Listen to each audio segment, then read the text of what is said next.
নমস্কার বন্ধুরা, আপনারা দেখছেন কল্পনা রান্নাঘর। কল্পনা রান্নাঘরে সবাইকে স্বাগত। আজকে আমি তৈরি করব চিনি আর গুড় ছাড়া পায়েস, অমৃত স্বাদের রাজকীয় পায়েস। দেখতে থাকুন। এই পায়েসের জন্য লাগবে আমার এখানে 1.5 কেজি দুধ, লাগবে কাজু, কিশমিশ, আর লাগবে, যেহেতু আমি গুড় আর চিনি ব্যবহার করব না, লাগবে এই জিনিসটা। বলুন তো এটা কি? এটা পরে বলছি এটা কি আছে।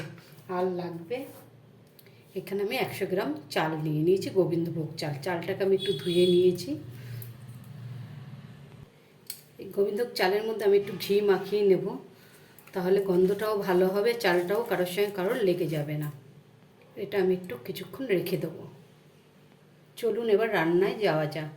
দেখুন আমি একটা কড়াই বসিয়ে দিয়েছি, কড়াইটা একটু ভালো করে মুছে নেব।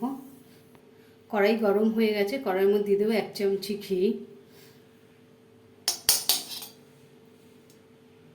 ঘি গরম হয়ে গেছে, দিয়ে দেবো আমি কিশমিশ, দিয়ে দেবো কিছুটা কাজু। কাজু আর কিশমিশটা আমি একটু ভাজা ভাজা করে নেব, সামান্য একটু ভেজে নেব। দেখুন কিশমিশগুলো কত লম্বা। আমি এখানে ভাঙা কাজুটা ইউজ করেছি, আপনারা চাইলে গোটা কাজুও দিতে পারেন, কোনো অসুবিধা নেই। কাজু কিশমিশ ভাজা হয়ে গেছে, আমি তুলে নেব। কড়াইয়ের মধ্যে আমি একটু জল দিয়েছি যাতে দুধটা না নিচে লেগে যায়। এবার দিয়ে দেবো দুধ।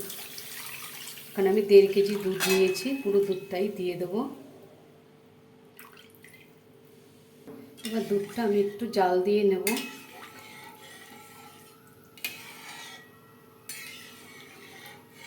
বন্ধুরা আপনারা একবার এইভাবে পায়েস বানিয়ে খেয়ে দেখবেন, চিনি আর গুড় ছাড়া। খুব ভালো লাগে খেতে, স্বাদটাই একদম লাগবে অন্যরকম।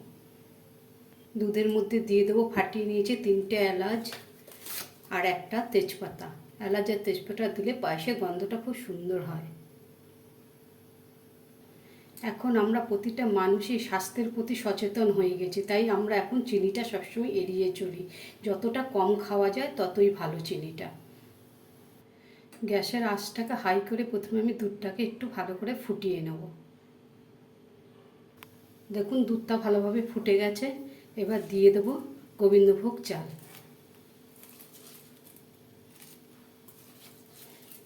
এখানে আমি 100 গ্রাম চাল দিয়েছি। চালটা দিয়ে একটু ভালো করে নাড়িয়ে দেবো যাতে এক জায়গায় না পড়ে থাকে। 1.5 কেজি দুধের জন্য আমি 100 গ্রাম চাল ব্যবহার করেছি এখানে।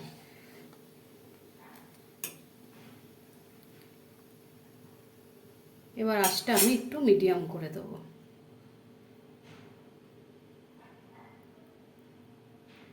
দুধ আর চালটা জাল হতে থাকুক, তত সময় আমি পরের কাজটা করে ফেলি। এই দেখুন বন্ধুরা, আমি গুড় আর চিনির বদলে ব্যবহার করব মিশ্রি। এই মিশ্রিটাকে এখন আমি ছোট করে টুকরো করে ভেঙে নেব।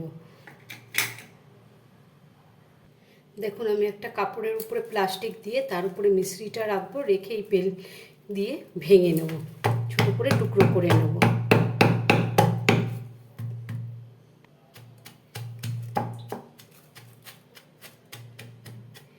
এই মিশ্রি দিয়ে একবার পায়েস খেয়ে দেখবেন, অসাধারণ সুন্দর লাগে খেতে। কারা কারা খেয়েছেন মিশ্রি দিয়ে পায়েস একবার আমাকে জানাবেন কমেন্ট করে, আর খেতে কেমন লাগলো তাও জানাবেন। একবার করে খেয়ে দেখবেন। দেখুন পুরো গুঁড়ো করে নিয়েছি। আমার 1.5 কেজি দুধের জন্য আমি এখানে 150 গ্রাম মিশ্রি নিয়েছি। এগুলো হচ্ছে তাল মিশ্রি। এটা যে কোনো দোকানেই পাবেন তাল মিশ্রি। এই মিশ্রিটা খুব ভালো। দুধ আর চালের মধ্যে দিয়ে দেবো সামান্য একটু নুন। যে কোনো মিষ্টি জিনিস একটু নুন দিলে খেতে তার স্বাদ বেড়ে যায় দ্বিগুণ। তার জন্য একটু নুন দিয়ে দেবেন সামান্য, বেশি নয়, তা বলে 1 চিমটি।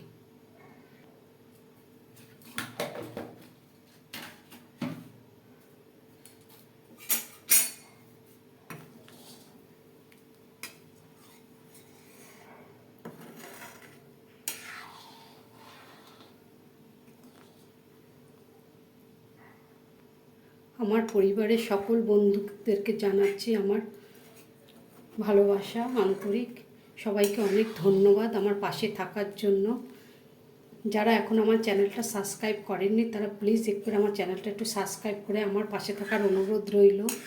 যদি আজকের এই মিশ্রির পায়েসটা আপনাদের ভালো লেগে থাকে, একটা লাইক করবেন, একটু শেয়ার করবেন, আর আমার চ্যানেলটা যারা নতুন দেখছেন তারা একটু সাবস্ক্রাইব করে আমার পাশে থাকবে।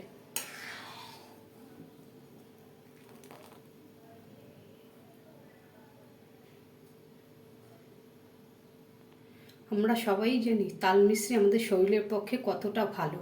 সে ছোট থেকে বড় সবার খুব উপকার হয় তাল মিশ্রিতে। একবার আমার অনুরোধ রইল, একবারই তাল মিশ্রি দিয়ে একবারই পায়েস বানিয়ে খেয়ে দেখবেন। কড়াইয়ের সাইডে এই লেগে থাকা সরগুলো একটু খুন্তি দিয়ে এরকম করে নামিয়ে দেবেন, তাহলে আরও টেস্ট লাগবে পায়েসটা খেতে, সরটা যখন মাঝখানে পড়বে।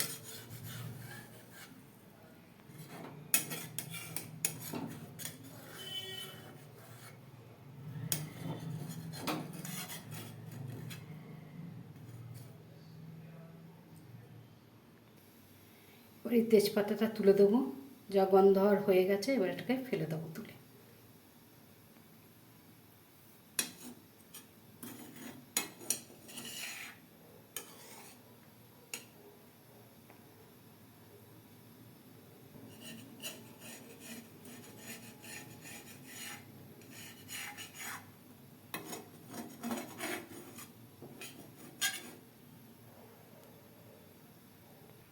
দেখুন চারিদিক দিয়ে ছাড়িয়ে দেওয়ার পরে কত সুন্দর মোটা সর পড়েছে। পায়েসের মধ্যে এই সরটা না খেতে খুব ভালো লাগবে মুখে যখন পড়ে পায়েসের সঙ্গে।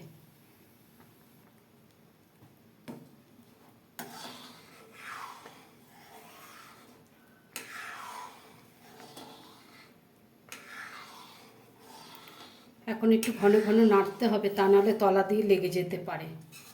দেখি, দেখুন চালটা পুরো ফুটে গেছে। এবার দিয়ে দেবো ভেজে রাখা কাজু কিশমিশ। এক কড়াই দুধ দেখুন জাল দিয়ে কতটা কমে গেছে। পায়েস যত ঘনত্ব হবে তত খেতে ভালো লাগবে। তো কতটা ঘনত্ব হয়ে গেছে। এবার এর মধ্যে দিয়ে দেবো মিশ্রি। যে যেমন মিষ্টি খাবেন সেরকম মিশ্রি দেবেন। মিশ্রিটা দিলে এর থেকে একটু জল ছাড়বে, আবার একটু পাতলা হবে, আবার জাল দিলে ঘনত্ব হয়ে যাবে। এমনি করে এখন নাড়তে থাকবো। দেখুন মিশ্রির জলটা বেরিয়ে আরও পাতলা হয়ে গেছে। পায়েস আমার হয়ে গেছে। এবার এর মধ্যে আমি রাজকীয় পায়েসের মধ্যে দিয়ে দেবো আমি কেশর। একবার আপনার এভাবে কেশর দিয়ে খেয়ে দেখবেন।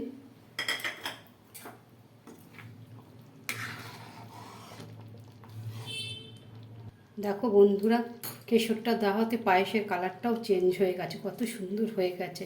এবার এটাকে আমি নামিয়ে নেব। রেডি হয়ে গেছে আমার পায়েস বন্ধুরা। আবারও বলছি, যদি আমার এই পায়েসের রেসিপিটা আপনাদের ভালো লেগে থাকে প্লিজ আমার চ্যানেলটা একটু সাবস্ক্রাইব করে দেবেন, একটু কমেন্ট করে জানাবেন কেমন লাগলো আপনাদেরকে। সবাইকে অনেক ধন্যবাদ। সবাই ভালো থাকবেন, সুস্থ থাকবেন। নমস্কার।